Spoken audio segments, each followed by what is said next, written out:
Hello guys, welcome to Trend Talk. इस video में आप लोगों को आरएसआई बेसिक टू एडवांस सिखाऊंगा कि आप लोग आरएसआई को कैसे यूज़ कर सकते हो अपनी ट्रेडिंग में और अपनी ट्रेडिंग की प्रोबेबिलिटी को बढ़ा सकते हो, अपनी एनालिसिस को और स्ट्रॉन्ग कर सकते हो।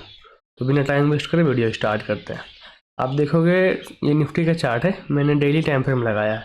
हाँ, डेली टाइम फ्रेम में आपको क्या करना है, सबसे पहले आप आना है डेली टाइम फ्रेम में। हाँ, पहले मैं आपको बेसिकली आरएसआई का फंडा बताता हूँ। आरएसआई पहले समझा देता हूँ क्या है RSI, how to use RSI. देखो, आरएसआई का पूरा नाम है रिलेटिव स्ट्रेंथ इंडेक्स। ठीक है, आप इसको ट्रेडिंग में कैसे यूज कर सकते हो। The relative strength index is a momentum indicator. It helps identify trend, overbought and oversold zone. ठीक है, तो बेसिकली आपको ये मार्केट का जगह बता रहा है कि मार्केट किस जगह पे ओवरसोल्ड है, किस जगह पे आपको ओवरबॉट जोन है। तो वो ये बताता है और आपको क्या है, आपको ट्रेंड बताता है, मार्केट का ट्रेंड जो है क्या है। तो देखोगे आप यहाँ पे आरएसआई अगर अबव 70 के ऊपर है तो ये ओवरबॉट जोन होता है, मतलब यहाँ से प्राइस जो है नीचे की साइड में आप आने आएगा। तो वो मैं आप लोगों को चार्ट में दिखाऊंगा कैसे आता है और ये कैसे काम करता है। और अगर आरएसआई बिलो 30 है तो क्या है, ओवरसोल्ड जोन है, यहाँ से प्राइस है ऊपर की साइड में आप घूमने को रेडी है। और आरएसआई 40 से 60 के बीच में वो न्यूट्रल जोन होता है, वो ट्रेंडिंग जोन होता है कि ऊपर जा रहा होता है या फिर नीचे आ रहा होता है। ठीक है, तो मैं आपको दिखाता हूँ प्रो टिप। ये देखो pro tip, RSI works best with combined support and resistance, moving average और प्राइस एक्शन। तो मैं ये भी आपको करके दिखाऊंगा कैसे आपको यूज़ करना है करके। ठीक है, उसके बाद में RSI trading strategy, overbought and oversold strategy, how it's work.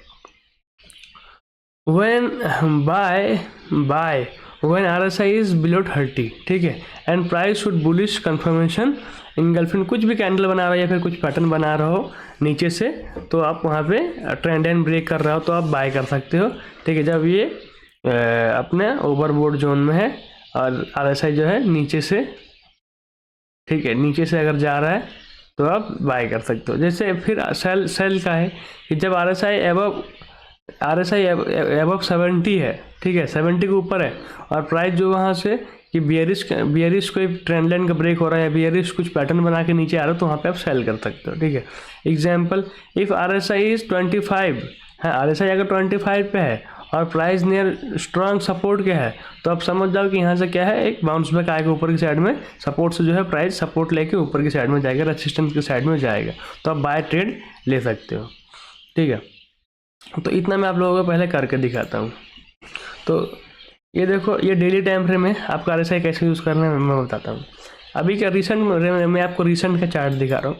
देखो रिसेंट, देखो प्राइस यहाँ से जब यहाँ से मुड़ा है ना, तो प्राइस क्या है, देखो आरएसआई देखो 71 दिखा रहा है, 71 के पास गया। अब हमें जब जैसे आरएसआई डेली टाइम फ्रेम में जो ऊपर जाए तो हमें क्या करना है, वहाँ पर मार्क लगाना है। ठीक है, अब मैं आपको दिखाता हूँ, यहाँ पर मार्क लगा के, यहाँ पे मैंने मार्क लगा दिया। ठीक है, यहाँ पर आपको प्रीवियस रेसिस्टेंस भी देखना है कि प्रीवियस रेसिस्टेंस कहाँ है और आरएसआई ओवरबॉट कहाँ दिखा रहा है। तो यहाँ पे क्या है, हम लोग को ओवरबॉट जोन, यहाँ पे आरएसआई ने हम लोग को इंडिकेट कर दिया कि मार्केट में जो है भैया यहाँ से ओवरबॉट जोन है। अब हमें क्या करना है, डेली टाइम फ्रेम में हमने देख लिया, अब हमें आना है छोटे टाइम फ्रेम में। छोटे टाइम फ्रेम मतलब आवरली में आना है, 5 मिनट पे आना है, ठीक है, या 15 मिनट पे आना है। वहाँ पर देखना है, वहाँ पर हमें क्या दिखता है, वहाँ पर हमें क्या दिखता है, हमें ये देखना है। वो देखने के बाद जो है हमें शॉर्ट पोजीशन बनानी है। तो देखो हमें क्या है, आरएसआई में यहाँ से दिखा है ओवर ये जोन है, तो हमें प्राइस एक्शन फाइंड आउट करना है। तो आप प्राइस एक्शन देखोगे तो प्राइस यहाँ से रिजेक्ट कर रहा है। ठीक है, रिजेक्ट करने के बाद में प्राइस जो है इस रेंज में साइडवेज रहा। ठीक है, इस रेंज में साइडवेज रहने के बाद फिर यहाँ से ब्रेक डाउन दिए। तो अगर हम आरएसआई को यूज़ करेंगे तो हम क्या कर सकते हैं कि हम प्राइस नीचे आया, ठीक है, एक चैनल बनाया यहाँ पे, आप देखोगे तो एक चैनल यहाँ पे बनाया, उसके बाद में इसका जो है ब्रेक डाउन आ गया।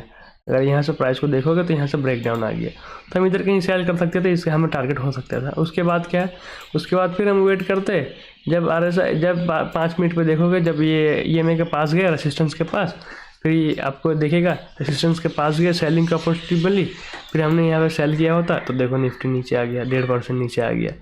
तो क्या है, हमें ऐसे काम करना है, आप आरएसआई को ऐसे यूज़ करना है। बड़े टाइम फ्रेम में देखना है, छोटे टाइम फ्रेम में हमें ट्रेड लेना है पैटर्न फाइंड करके। तो ये बहुत इजी सेटअप है, इसे मैं और आपको दिखाता हूँ यूज़ करके। कैसे कैसे जगह पे ये क्या क्या हाँ, लेकिन आपको देखना है डेली टाइम फ्रेम आइडेंटिफाई करना। अब नीचे देखो यहाँ पे आपको बिलो 30 दिखा रहा है। बिलो 30 यहाँ पे देखोगे तो यहाँ से प्राइस जो है इस यहाँ पे देखो बिलो 30 यहाँ पे दिखा रहा है। यहाँ से जो है प्राइस वन साइडेडली कैसे मूव करके ऊपर की साइड में मूव करके गया। फिर आप देखोगे कि ये हाँ, यहाँ पे देखो, ये देखो बिलो 30 था, ठीक, इधर 30 से सपोर्ट ले रहा है, प्राइस जो है यहाँ से ऊपर की साइड में निफ्टी जा रहा है। फिर देखोगे प्राइस यहाँ पे आपको ओवरबॉट दिन यहाँ पे दिखाए, फिर प्राइस यहाँ से नीचे आ गया, फिर थोड़ा ऊपर गया। तो आपको दिखाता हूँ कि यहाँ पे देखोगे आप टॉप पे, निफ्टी के टॉप पे प्राइस दिखा रहा है, RSI दिखा रहा है, ओवरबॉट है, यहाँ से जो है सेलिंग आएगा। तो देखो कंटिन्यूसली सेलिंग आया, नीचे EMA के पास आया तो EMA पे फिर ओवरबॉट दिखाया, सॉरी ओवरसोल्ड दिखाया, फिर यहाँ से क्या है बाइंग आया। तो RSI ऐसे काम करता है। अभी मैं आपको बताऊँ RSI क्या है, अभी ओवरबॉट से क्या है ओवरसोल्ड की साइड में आ रहा है। तो ओवरबॉट जोन था ये वाला, अब यहाँ से करेक्शन करेगा नीचे। जब RSI नीचे आ जाए 30 के यहाँ से जब घूमने लगे तो ये ओवरसोल्ड जोन होगा। फिर हमें यहाँ से फिर निफ्टी में बाइंग की अपॉर्चुनिटी ढूंढनी है, क्योंकि ये एज ए सपोर्ट भी है, ये प्रीवियस सपोर्ट भी है, यहाँ से निफ्टी घूमा था। अब अभी प्राइस भी RSI भी आएगा नीचे, तो हमें फिर नीचे यहाँ से फिर बाइंग की अपॉर्चुनिटी हमें ऐसे आना है। और हमें क्या है बाइंग की अपॉर्चुनिटी छोटे टाइम फ्रेम में इधर कहीं से बाइंग की अपॉर्चुनिटी देखनी है, फिर निफ्टी जो है ऊपर की साइड में निकलेगा। तो प्राइस एक्शन ऐसे काम करता है RSI के साथ में। आप ऐसे कॉम्बाइन करके आप काम कर सकते हो। अब आप 4 आवर पर भी देखोगे तो 4 आवर पर भी ये देखो प्राइस ऊपर की ओवरबॉट जोन था, यहाँ से जो है प्राइस नीचे आ रहा है। तो देखो प्राइस ये है ऐसे भी नीचे आ रहा है, ये RSI भी नीचे आ रहा है। तो ऐसे काम करता है। आप इसको डेली टाइम फ्रेम में यूज़ करो, ये डेली टाइम फ्रेम में बहुत अच्छा काम करता है। इसे प्राइस एक्शन और मैंने 200 EMA के साथ यूज़ करता हूँ, तो ये वर्क करता है मेरे लिए। आप जितने टाइम इसको देखोगे, जब प्राइस देखो जब बीच में है तो क्या है समझ लो साइडवेज है, देखो पूरा निफ्टी साइडवेज है। ओवरबॉट का यहाँ ओवरबॉट है, यहाँ इस जोन में कहीं ओवरबॉट पूरा साइडवेज हो गया, फिर नीचे आया, फिर थोड़ा ऊपर नीचे करता है, ये साइडवेज चला गया। फिर नीचे जब था ये तो देखो ये ओवरसोल्ड जोन है, फिर यहाँ से जो बाइंग आया ऊपर की साइड में। जब ऊपर था देखो ओवरबॉट जोन, यहाँ से फिर सेलिंग आया, ऊपर था ओवरबॉट जोन, यहाँ से सेलिंग आया। फिर नीचे था देखो तो यहाँ पे सपोर्ट पे RSI है, यहाँ से फिर बाइंग आया।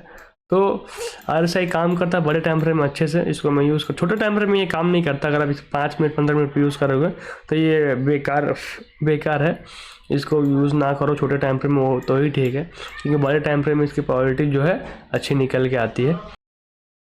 उसके बाद में दिखाता हूँ RSI trend confirmation strategy. Use RSI 50 level as a trend filter, ठीक है। अगर आपको अबव 50 दिख रहा है तो अप ट्रेंड है, अगर बिलो 50 दिख रहा है तो डाउन ट्रेंड है। तो लुक फॉर बाइंग अपॉर्चुनिटी। अगर अबव 50 के ऊपर है RSI में तो आप बाइंग की साइड में देख सकते हो, और 50 के नीचे है तो सेलिंग की साइड में देख सकते हो। Example, if RSI above 50 price is above 200 EMA में और कंसीडर बाइंग डिप्स, तो यहाँ पर फिर वेट करना, जब आपको डिप्स दिखे, जब सपोर्ट दिखे तो यहाँ से बाइंग करना 200 EMA से। RSI फिर अबव 50 है तो बुलिश है। फिर देखो RSI swing trading with multiple time frame analysis. Higher time frame daily और 4 आवर को देखना, आइडेंटिफाई करना है, RSI को देखना, ट्रेंड का ये देखना है, डायरेक्शन देखना है। अबव ये है 50 है तो बुलिश है, और बिलो अगर 30 है तो बेयरिश है। ऐसे आपको यूज़ करना है बड़ा टाइम फ्रेम को, ठीक है। और लोअर टाइम फ्रेम में 1 आवर और 15 मिनट पर लुक RSI ओवरसोल्ड, तो ओवरसोल्ड अगर जोन में यहाँ से घूम रहा है तो बाय कर सकते हो, और ओवरबॉट जोन में तो आप सेल कर सकते हो। बड़े टाइम फ्रेम में अगर ये ओवरबॉट में है तो ऐसे इनको यूज़ करके आप कॉम्बिनेशन करके यूज़ कर सकते हो, छोटे टाइम फ्रेम और बड़े टाइम फ्रेम को। तो ये रिजल्ट आपको अच्छा देता है। Confirm with support resistance and candlesticks pattern, वो आपका एक्सपीरियंस के ऊपर है कि आप कितना ये करते हो, ठीक है, कितना आपको नॉलेज है कि सपोर्ट रेजिस्टेंस कहाँ पे, कहाँ से प्राइस घूमना चाहिए, ठीक है। RSI प्लस 200 EMA, ठीक है। Follow the trend and enter RSI signal, ठीक है। RSI support resistance, strong confirmation, RSI MACD का भी यूज़ कर सकते हो। तो बेस्ट कॉम्बिनेशन जो है मेरे लिए ये 3 है, RSI 200 EMA सपोर्ट रेजिस्टेंट, ये 3 को मैं यूज़ करता हूँ। आप भी इसको ऐसे यूज़ कर सकते हो। बड़े टाइम फ्रेम में आपको देखना है कि सपोर्ट रेजिस्टेंस कहाँ पे है, और छोटे टाइम फ्रेम में आपको एंट्री लेनी है, तो आपकी विन रेट जो है ज़्यादा होगी, आपको आसानी होगी मार्केट में आप प्रॉफिट बनाने में।